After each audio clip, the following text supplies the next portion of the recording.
Shame on the individuals doing this.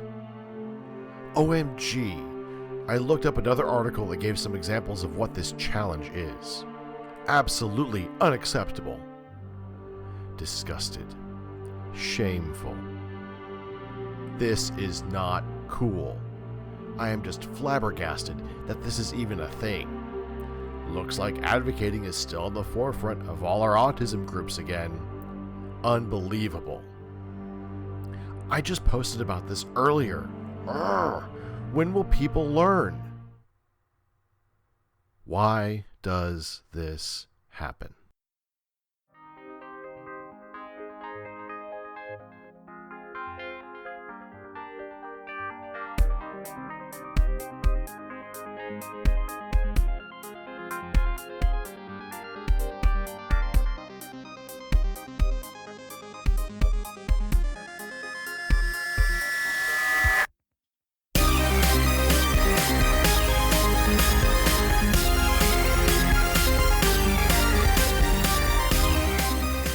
Hello, and welcome once again to Neurologic. I'm your host, Leo Jones. Earlier this month, the social media app TikTok was host to the Autism Challenge, which encouraged people to display mocking autism behavior, including stimming and seizure-like movements on video, which was then shared with the hashtag #AutismChallenge. It is obvious that this is a hateful trend. I don't think any of us would consider otherwise. While TikTok as a platform has since appeared to have deleted the hashtag and condemned the challenge, there are significant numbers of people connected to autism and autistics in some way that are stymied, shocked, and in disbelief that this happened. Hence the quotes you heard during the opening of this episode. But is it really that unfathomable? Haven't we seen this before? And honestly, are the people creating these videos and perpetuating the challenge the ones at fault? The ones to blame? I mean, sure, of course, it's their fault. They're the ones bullying and mocking children with autism. They're just mean and cruel and don't know how hard it is and just haven't met someone with autism. I mean, what other answer is there? Well, despite the narrative in the media and how quickly this whole thing was wrapped up, there is another answer. And it's nowhere near as pretty, nor will it be packaged and disposed of as quickly. Let's begin by clearing off the shock and awe surrounding this challenge and realize this isn't new. Oh, I agree, we probably haven't seen this specific challenge before on TikTok. But overall, in the disability community, this isn't anything we haven't seen before. It's just a different platform, a different name, and a different time. Treating it as something new and not recognizing what it is to begin with, instead paints a false narrative that, aside from this random and brief event, this stuff just doesn't happen. People don't do this. And further, there's no deeper reason for their actions aside from their own personal cruelty and vindictive behavior. On the surface, that seems to be the case. But that's too easy, too simple, too quick and tidy. You can easily wash your hands of the whole thing and just dismiss it. There's loads of ways to feed such malignant behaviors described here, and considering the 40+ years that the disability community has pushed against discrimination, bigotry, and ableism, that this crops up on TikTok either means our efforts are significantly flawed, or something else is going on. The Autism Challenge wasn't some spontaneous, organic trend, and I apologize, I hate that term, organic, when it comes to anything online. And it wasn't based on pop culture. We've had a glut of mainstream shows over the past few years that have autistic characters, are based on autistic experiences, well, I mean really family experiences, having an autistic son or daughter or partner, etc., and have themes or topics centered on autism. But nothing really new in the realm of consumable media lately. So, why now? Is it believable that this just came about with no other external influence? That's really hard to believe, however convenient the narrative of teenagers being mean can be. April is Autism Month. Autism acceptance, autism awareness, etc. And this challenge came about less than 2 weeks later. That can't be coincidental. Before you think I'm blaming April or Awareness Month or Acceptance Month, that's not where this episode is headed. At least, not blaming a crappy, bigoted challenge on advocacy efforts. But surely you can surmise along with me that the timing is too close to be random. Just a footnote here, Autism Acceptance Month and Autism Awareness Month are not the same thing. Not backed by the same groups, and overall are led by different people, despite overlapping hashtags in social media. Autistics have been championing acceptance, in case you were unclear on that difference. Speaking of April and Autism Awareness Month, where videos and images and text are shared all across social media, it should be evident in everyone's memory that these depictions in this challenge seem to be imitated from a variety of sources.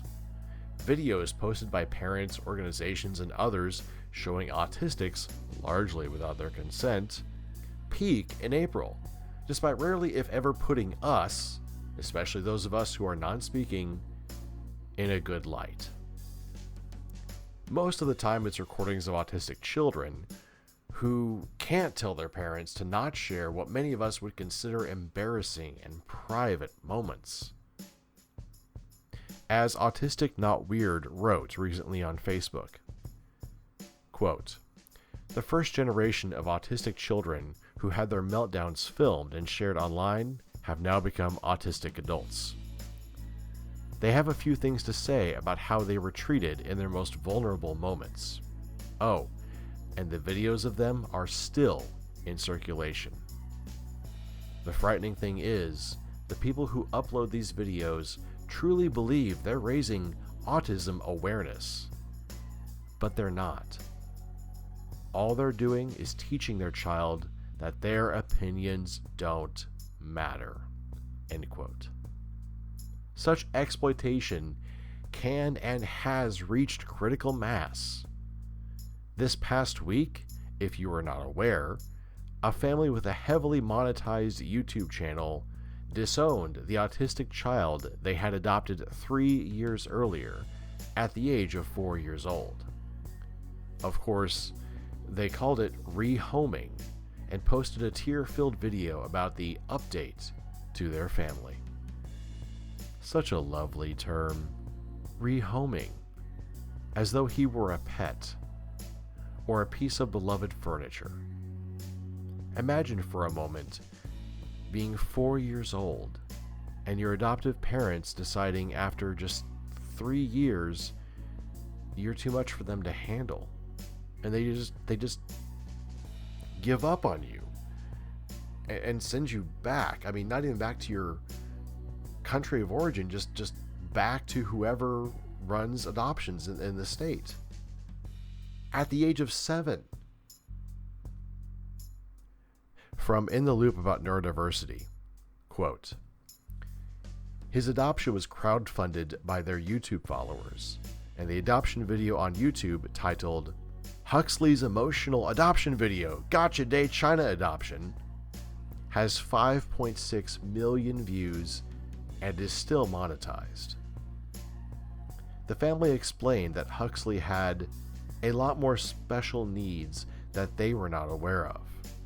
But in another video, they stated that a doctor explicitly warned them that their son would require intensive care and support, but that this went in one ear and out the other, and said that their son was not returnable before the family returned him. The family attempted to fix their autistic son and make him appear more like their other biological children, rather than accept him for who he is, including his stims, the ways he communicated and interacted with him, and the ways he expressed himself. They used Huxley for more YouTube views, subscribers, and money, and gave him away when he was too much for them, or when they failed to make him their ideal child. It will take years for poor Huxley to recover from the emotional trauma and abuse he has gone through at such a young age. From strict compliance therapy, exploitation, from entering a new country only to be given away by his adoptive family. Autistic people are not pets to be rehomed, and the dehumanization and exploitation autistic people go through is way too commonplace, even borderline socially acceptable, as some followers of this YouTube family continue to justify their actions, citing how difficult of a child Huxley was, how they tried their best, or how they were just one step to Huxley finding his forever home. End quote. It's obviously not too far off base to think that these videos are where the challenge got its source material to mimic. The way autistic children are exploited online, as In the Loop About Neurodiversity talked about, and that exploitation seemingly accepted and encouraged by society, gives tacit permission for harmful things like the TikTok Autism Challenge. Such dehumanization of these autistic children, while spreading content that depicts them as flawed and in need of repair or fix, all but declares that it's okay to parody them, to make impressions of them, because they're not fully realized human beings. Perhaps in a disturbingly spiraling cycle, that's why this YouTube family returned their adopted autistic kid, because in their minds he will never be human like the rest of them, at least in any way that they'll accept. Will Huxley get adopted by another family, especially now that those videos of him, specifically the ones that show his meltdowns or other negatively interpreted behaviors, are still widely available, easily searched and watched? Unfortunately, we can only hope. And in the meantime, that family still gets to profit from his presence in their videos, while other neurotypical parents of autistic children pump their fist in celebration that TikTok succumbed to the pressure and banned the hashtag from their platform. Hooray! I sure hope Huxley appreciates that effort in this negligible victory. The Autism Challenge is an ugly yet accurate reflection and representation of the damage caused by over 15 years of anti-neurodiversity, pro-cure neurotypicals, including the anti-vaccine movement. Would people in society at large be as afraid of, frightened of, and ostracizing of autistics if organizations like TACA and Autism Speaks didn't exist? Would Huxley's adoptive ex-family be as quick to dump him if it weren't viewed as an acceptable action because he's autistic? Campaigns built around kindness, like the one Autism Speaks is doing now, are nothing but cheap screens that delude you into thinking they're helping while doing nothing for autistics. Kindness doesn't build ramps. Kindness doesn't enforce accommodations nor accessibility. Kindness doesn't force health insurance companies to pay for the therapies and services we need. Kindness doesn't fix the astonishing autistic unemployment rate and does next to nothing to stem our rate of suicide and death. With a combination of dehumanizing visual media, along with organizations that persistently state that autistic children are broken and need to be fixed, it is undeniable and glaringly conclusive as to the origin and conception of this challenge. Its creation and spread mirror other similarly ableist and bigoted trends in social media that have taken aim at a variety of disabled individuals over the years. Banning the hashtag shaming the creators and participating malefactors, raising hell through online posts. All of that addresses the symptom and not the cause. There's no easy cure, no quick fix, and definitely no rehoming of this problem. Without autistic leadership front and center, this kind of stuff will continue to happen. Quantitative and qualitative autistic representation is one of the better ways to begin the long process to repair that damage. When autistics are visible in a multitude of areas, jobs, high-level positions, ones that make critical decisions for the outcomes of many, that changes the societal expectations and stereotypes surrounding us. As that changes, so does what is deemed acceptable by society. And with more visibility and notoriety comes the ability to shape that society firsthand, with a voice uninterrupted, direct, and sincere. There would be less ambiguity about what autistic adults look like, less fretting over autistic children growing up, and a cultural narrative about autism directed and shaped by autistics themselves. Now, would this end trends like the Autism Challenge? Not entirely and not permanently. Yet the impact for future generations would be significant, as our posterity would grow up in a world that as a whole sees us as equal and equitable human beings. As for parents, if you were appalled with a TikTok Autism Challenge and want to take action, I have some ways you can promote autism acceptance and inclusion while also preventing such challenges. Cut back on the videos of your autistic children. You don't need to post a recording of their every waking moment, or even all the moments you think need to be shared publicly. They're important to you, but they're not always important to everybody else. And that's okay, because that's what family is for. But you don't need to post so many or so much, or all the small moments in between. Don't record videos that show your autistic child's more embarrassing traits and situations, especially meltdowns. Put the phone down and parent your child. I know that's not very nice, but it's the truth. You don't need to record a video of your child having a meltdown over something. You don't need to record them smearing poop all over the bathroom. You don't need to record them doing other embarrassing things, like reaching into their pants and maybe touching their genitals. You don't need to post these videos. You don't need to record them. As your child gets older, introduce them to autistic adults who live in or around your community. There are quite a few, and I'm sure they would like to meet your kid at some point. And I'm sure your kid would find it fascinating to meet someone who's an adult and also autistic and is living what seems to be a typical life. Don't record the meeting. Again, please don't record every moment. This applies to this as well. Respect your child's wishes when it comes to being publicly seen on social media. At the very least, limit their exposure and try to ensure that they have a clean slate to start from when they are old enough to create their own social media presence. I'm sure they will thank you as they get older for that.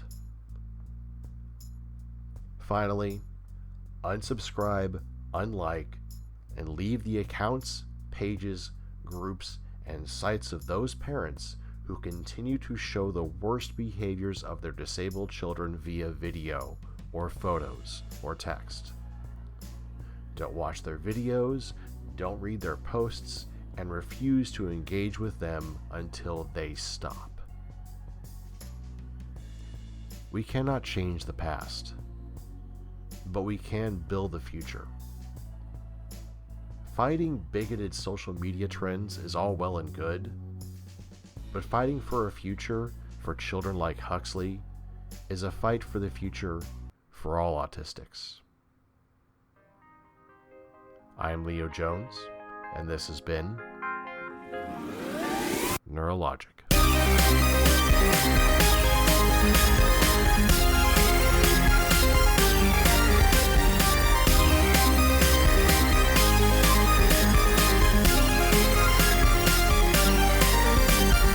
Neurologic is licensed under a Creative Commons Attribution Non-Commercial No Derivatives 4.0 International License. To view a copy of this license, visit creativecommons.org/by-nc-nd/4.0 or send the letter to Creative Commons, P.O. Box 1866, Mountain View, California 94042, USA. Neurologic uses the song Furious Freak, created by Kevin MacLeod, for its intro and outro music. Visit him at inconfitech.com. Furious Freak is licensed under Creative Commons by Attribution 3.0 license, creativecommons.org/licenses/by/3.0. You can reach Leo Jones and Neurologic by email at neurologicpodcast@gmail.com.